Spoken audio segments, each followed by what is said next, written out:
If you haven't already, you're going to be hearing a lot more about Sedna. Sedna is a dwarf planet from a place called the Oort cloud, 3 times further out than Neptune.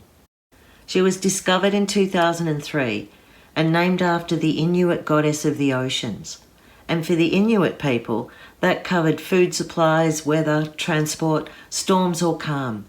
Sedna is an ever-present primal force who could control your fate. Her orbit takes a whopping 11,400 years to complete, so any time she's near the Earth is a special occasion. The last time that happened was the dawn of the Neolithic Age, when we moved from caves and a nomadic lifestyle to take up agriculture and a steady food supply by farming and domesticating animals. Now Sedna is on her way back, and we're on the edge of a paradigm shift. Having travelled thousands of years through the outskirts of our solar system, Sedna is a mere 50 years from her closest point to Earth. Her imminent presence is closing that cycle that began with a Neolithic conversion to crops to a whole new form. We are shifting from the cave. The next 50 years is crucial to how we adapt to the leaping demands of evolution. Sedna may be a goddess of the oceans, but her story of transformation is more complex. She's a planet of spiritual destiny, sacrifice, pervasive change, and regeneration. Here's her amazing story.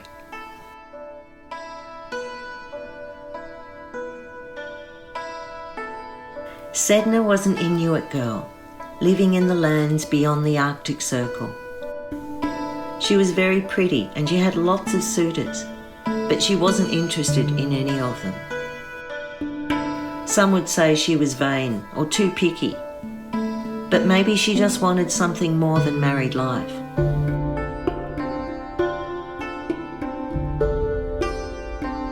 One day a stranger arrived.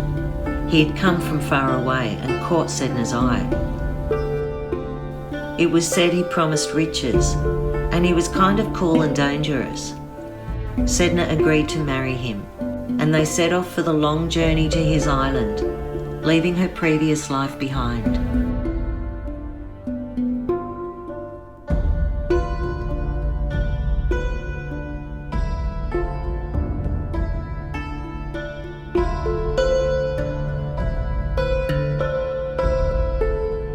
They arrived sometime in the dark of night, and exhausted from the trip, Sedna fell into a restless sleep.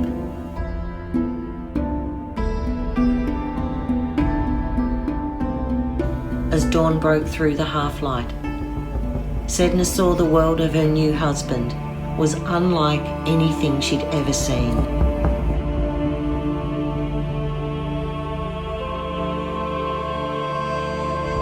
He came to her and revealed he was a raven, and this was his home of the bird people. For some, this would be a terrible betrayal.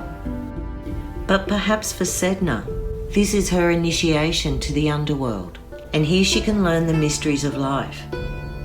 This is her shamanic path, the wild feminine that lives in elemental forces and nature's power.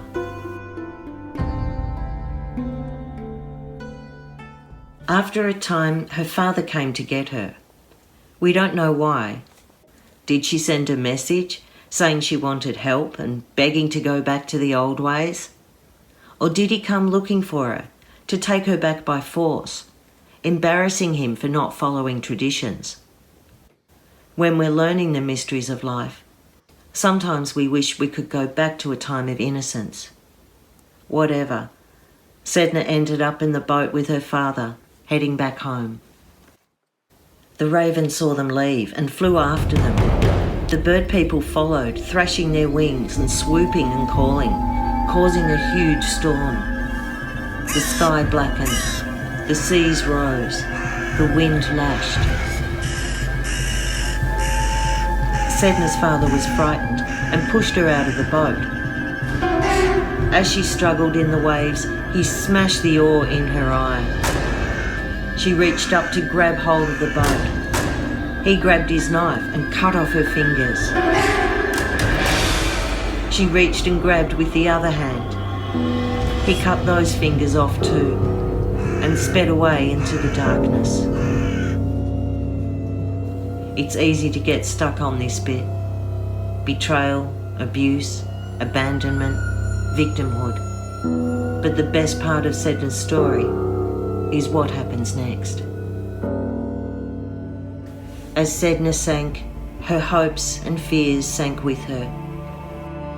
She shed her outer skin. She sank and her hair grew wild and tangled.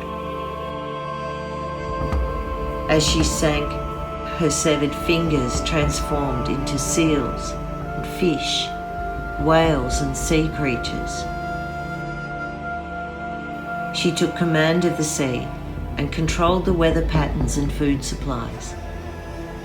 To the Inuits, Sedna is a protector goddess who provides them with food, but if she's disrespected, she can turn in an instant and withhold all the fish, overturn boats, or send blizzards for days.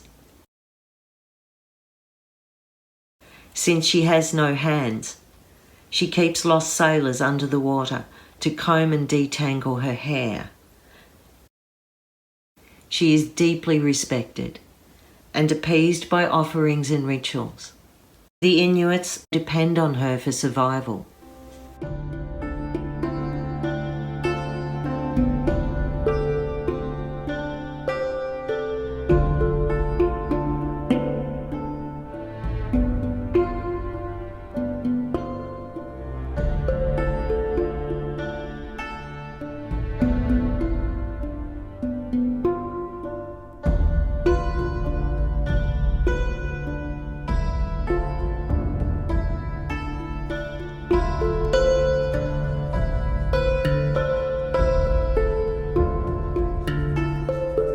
This is the great sea of becoming all things. Sedna is cut free to become something beyond limits, both supernatural and intrinsic in her power. She changes the very nature of reality.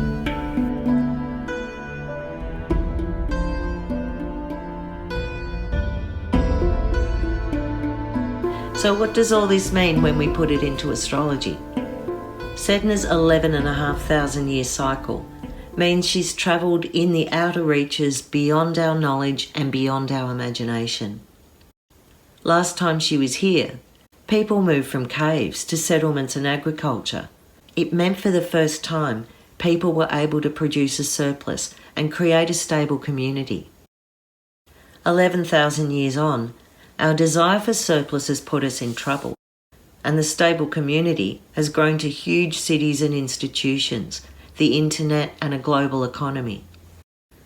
Sedna's been in Taurus, an earth sign, since 1965, and although we're tipping into renewables, the earth is in pretty bad shape.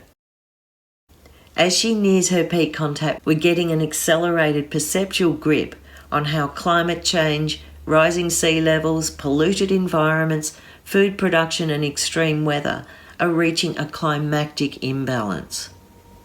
Sedna pulls us back to source, plumbing the oceanic depth of creation and bursting forth new evolution, even as something is lost in the process. She releases abundance and new life forms every time her fingers are cut from the boat. Sedna changes signs and moves into Gemini, mid-2023.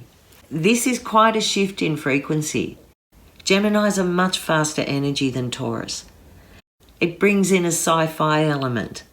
Gemini's an air sign and it deals with the breath, ideas and versatile solutions. Sedna in Gemini can birth new language, a transformation in education, communication, travel, but also things like social media and tech giants, AI, space travel, technology leaps with energy and frequency, maybe even a metaverse. These are all possible while Sedna's in Gemini. Sedna in Gemini helps shift the gears into a new world that's more fluid and mercurial than the last 50 years. Wherever you have Gemini in your chart, Sedna is making an entrance, forcing regeneration and an inevitable release. Something is getting a rebirth. You might find you launch something only to find that it goes underwater and transforms into something different. Sedna's impact includes painful process, and for some you might find you're entering a shamanic phase, or you might be bursting to create new life forms once you've let go of an outdated support system. Sedna is guiding us through a transformation of consciousness because she has gone through her own. And while it may seem violent or be painful at times, the transformed state is wondrous. As Sedna is in the last 50 years of her closest point to Earth, this next 50 years is so important to make use of those changes that Gemini can bring. Sedna is appeased by offerings, and one image I have is of the fleet of boats dragging thousands of tons of plastic rubbish out of the Pacific Ocean. Like in the Sedna myth, Sedna, the ocean, is calmed by having the tangles and the seaweed brushed out of her hair.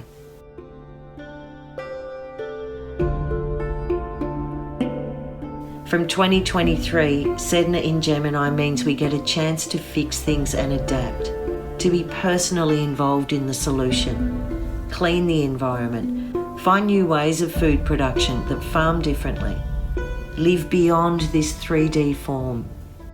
By 2048, Sedna moves into Cancer. Cancer's a water sign, the mother, the psychic, the home. And while Sedna's this close to the Earth, that's where our transformation will be happening. We could be in for a paradigm shift in feminine power, or we could be looking for a new home. We could learn to breathe under the sea, or teletransport.